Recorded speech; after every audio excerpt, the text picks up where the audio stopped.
Hello good morning सबैजनालाई अनि जेमसी सेवारो welcome छ तपाईहरुलाई मेरो फेरि पनि आजको ब्लगमा। अनि अहिले चाहिँ हामी भर्खर उठेर यहाँनिर म चाहिँ आज भिडियो बनाउनु पर्यो भनेर सोचेर भिडियो बनाइरहेको छु। अहिले चाहिँ म वाराङ्गीमा छु अनि यहाँ भदैनीको बर्थडे थियो नि त, अनि त्यही भएर हामी चाहिँ बर्थडेमा आएको थियौँ हिजो। अनि हिजो आउँदा चाहिँ भ्लग बनाउनु पाइएको थिएन, अब जाँदाको चाहिँ भ्लग बनाउनु पर्यो भनेर मैले स्टार्ट गरेको छु। कन्टिन्यू हेरिदिनु होला। मेरो चाहिँ जाडोले घाँटीहरू कस्तो भइरहेछ है, कन्टिन्यू भिडियो गर्नेछु, हेरिदिनु होला। अहिले चाहिँ हामी के टिपेर अलिक रेडी हुँदैछौँ है साथीहरू। अनि गाडी चाहिँ आज एकछिनमा म त जाने भयो, त्यही भएर हामी चाहिँ घरमै छौँ। हामी चाहिँ पाहुनाहरू धेरै आएको छौँ साथीहरू। पाहुनाहरूको हालत यहाँ यस्तो छ।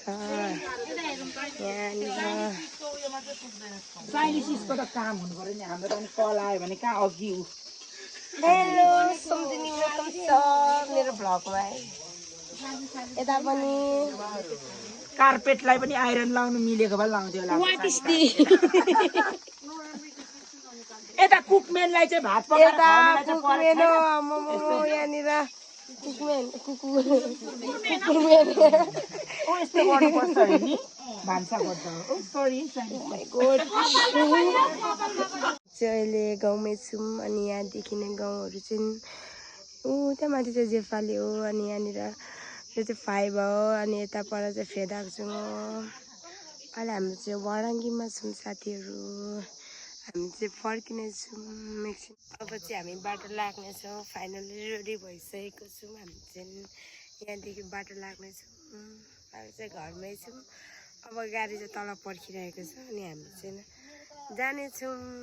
फाइनली हाम्रो गाडीहरू चाहिँ आइसकेको छ होइन। अनि यतातिर छ गाडीहरू, हामी चाहिँ जानुपर्ने हुन्छ। अहिले चाहिँ हामी वाराङ्गी चोकमा छौँ साथीहरू। गएको बस्नु।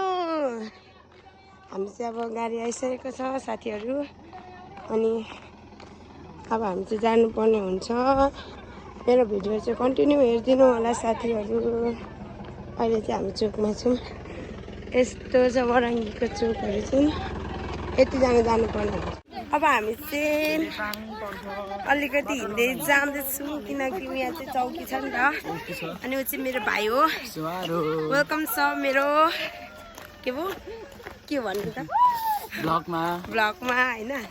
हामी चाहिँ 12 जिमेला प्लस बर्थडे सकेर अब आफ्नो गाउँछौँ। म चाहिँ 12 जिमेला होइन, भाइ चाहिँ 12 जिमेला बसेर गाडी चाहिँ उतेर्छ। हामी चाहिँ तलसम्म हिँडेर जानुपर्ने हुन्छ किनकि चौकी छ। तर यस्तो भइहाल्छ नि है, सामान कोसेलीहरू त लेटाङमा झारे पनि अरू बेला ल्याउँदा भइहाल्छ नि होइन। हेलो कन्टिन्यू हेरिदिनु होला। लु यहाँ चाहिँ चौकी छ। हामी चाहिँ लाग्यो छोडियो, हामीले वाराङ्गी छोडियो। मेरो चाहिँ सोल्टी गाउँ, उहाँको चाहिँ माइत गाउँ। मेरो मौली हो, मौली गाउँ माइत होइन हो, फर्केको हो मेरो हाम्रो सोल्टी गाउँ म चाहिँ। हजुर अब हामीले चाहिँ वाराङ्गी छोड्यौँ गाइजहरू। म चाहिँ अब लेटाङमा होइन अलिक सहरमा हुर्केको मान्छे। पहिला चाहिँ यता पनि बस्नु चाहिँ बसेको, अरू निकै ग्याप भएको थियो। यस्तो जाडो कि मन्दिर गएको त आमै नुहाएको त मेरो त जिउ त्यहाँ पछाडि अहिले चाहिँ नुहाउनु पनि सक्दिनँ पनि। हामी त घाम लाग्यो। ऊ चाहिँ ह्यान्डसम छ, कसैले मन पर्यो भने कमेन्ट गर्नु होला। चेम्जोङ हुनेहरूले चाहिँ कमेन्ट नगर्नु होला। सुन्नुहोस्, चेम्जोङ, कामबाङ, नयुङ, लौती 4 चाहिँ मेरो साइनो खुद साइनो लाग्छ। 4 जना चाहिँ सेवा र लुगाहरू सबै। ए लुगा लुगा नै भन्छ त। एउटा तुफानमा कुद्दैछिन् हुटमा बस्नुलाई हतारले। चाहिँ गाडीमा चढिसकेको छौँ गाइज। हाई आउँदैन त हामी चाहिँ यहाँ छौँ साथीहरू। टाटा बाई बाई वाराङ्गीलाई बाई बाई। छोडेर गयो साथीहरू मेरो मौली गाउँ। जङ्गलमा वाराङ्गी गरेर साथीहरू छ बाटोहरू छ मेरो फ्युचरहरू यस्तो छ साथीहरू यस्तो वरङ्गी गइसकेको छ छोडिसकेको छ हेलो छ गुड एकदम गुड 7 नम्बर हो गाइस हामी चाहिँ यहाँ पुगिसकेको छौँ फाइनली यो 7 नम्बर हो यो चाहिँ के भयो पितलुम्बा पुगिसकेको छौँ साथीहरू बाटो चाहिँ अलिक यस्तै छ फाइनली हाम्रो गाउँ चाहिँ यस्तो देखिन्छ माथिदेखि खरबनी रेडी 3 तिरीको हो मैले चाहिँ फेरि क्यामेरा अन नगरी भ्लग स्टार्ट गरेको छु होइन यिनीहरू सबै गरिबहरू हामी वाराङ्गी 7 बाट ब्याक हामी लेटाङ भएको बाटो एकदम राम्रो छ हेलो गाइजहरू बाह्रजी मेरा जहिले तहिले आउनु होला होइन एकदम पर्यटक छ एकदम राम्रो यस्तो छ पिच कालो पत्रे अनि यस्तो हामी चाहिँ आउने बेलामा हाम्रो फेरि बहिनीको सासूले हामीलाई एक माना भोकटेको दिएको थियो नि त अनि फेरि त्यहीँ बस्दा चाहिँ दिनु भएन क्या आउने बेलामा मात्रै दिनुभयो सासूले चाहिँ नहेर्नु है यो भलक फेरि अनि होइन त्यो हेलो गाइज त्यो डाँडा चाहिँ फेरि उयो हो के पो कुम्ले टार भन्छ अनि हामी चाहिँ बाह्रजी धामबाट आएको यो फोनको धनी चाहिँ यो है नपरेको फ्याट्टै अनि मेरो काका चाहिँ त पुरा ह्यान्डसम हुनुहुन्छ अनि मेरो दिदी नराम्री भए पनि यहाँ रोगी व्याधि छ अनि मेरो कुसुम नातिनी अनि यता मेरो एकदम मुखको वकिललाई पनि जित्ने मेरो भाइ अनि म चाहिँ आज भ्लग गरेको अनि यता उहाँको त छैन बखान झन् डिक्सनरी ब्लग उहाँको त झन् डिक्सनरी नै ब्लग पोस्टर भएको छ अनि हामी चाहिँ ठ्याक्कै अनि यस्तो कोदोहरू तर धन्न देखेन यार मेरो चाहिँ हेरिदिनु होला सब्सक्राइब गरिदिनु होला अनि माया गरिदिनु होला यति राम्रो पिपल पाते ओठले बोलेको यस्तै छ ओ ममा यता हाम्रो भाइ बहिनीहरू यस्तो धन्दा गरे दाउरा काट्यो ल बाई किपिङ वाचिङ गाइड कुम्ले पुगिसकेको छौँ कुम्लेको भिड यस्तो छ गाइड्सहरू हामी चाहिँ धेरै यहाँ गफाडी मान्छेहरू भएको छौँ क्या आज सब मुखको भातेहरू मात्र छौँ यार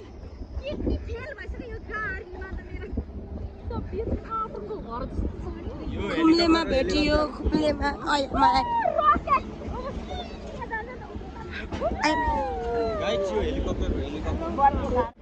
फाइनली हामी कुम्लेलाई पनि बिदाइ गरिसकेको छौँ सिमाना पुगिसकेको छौँ फाइनली साथीहरू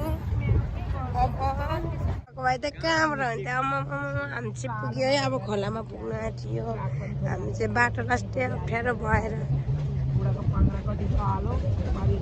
हामी चाहिँ यता पुग्यो फाइनली खोला पुग्न लाग्यौँ साथीहरू बाटो चाहिँ लास्टै गाह्रो छ क्या पुग्न आँटिसकेको छु साथी अहिले पनि गाडीमै बसेको अवस्था हामी चाहिँ खोला पुग्यो साथीहरू पुलमा पनि काटियो पुल छ यहाँ यो चाहिँ बुवा खोला हो साथीहरू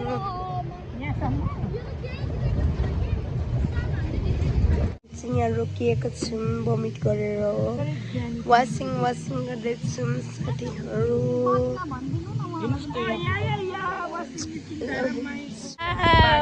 यो चाहिँ बगुवा हो साथीहरू बगुवा पुगिसकेको छौँ उसको के अरे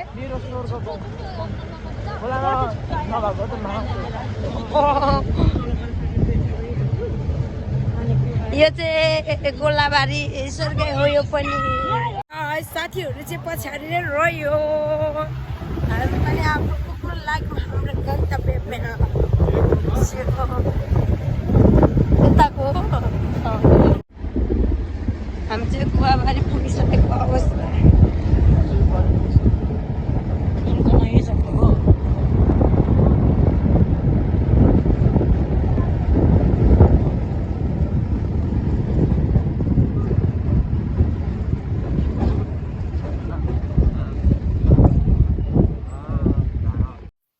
हामी चाहिँ पुगिसकेको अवस्थामा गाडीलाई अब बिदा गरिसकेको यो गाडी छैन अलिक पर छ गाडी हिँड्दै जाँदैछौँ साथीहरू हाम्रो रुम मात्र पुग्नु बाँकी छ नि त अब त त्यही भएर जाने हो अहिले साथीहरू हामी चाहिँ घर पुग्नु लाग्यौँ अहिले चाहिँ हामी हिँड्दै जाँदैछौँ साथीहरू हामी घर नचिने पुगिसकेको छौँ घर मेरो घर यस्तो छ है साथीहरू फाइनली घर पुगेर पनि अनि के गरेर रेस्ट गरेको साथीहरू अनि अब भिडियो चाहिँ एन्ड गर्नुपर्ने हुन्छ अनि मेरो भिडियोलाई चाहिँ लाइक एन्ड सब्सक्राइब गरिदिनु होला अनि सेयर पनि गरिदिनु होला अनि सपोर्ट गर्नु होला फेरि पनि हामी अर्को ब्लगमा भेट्नेछौँ बाई बाई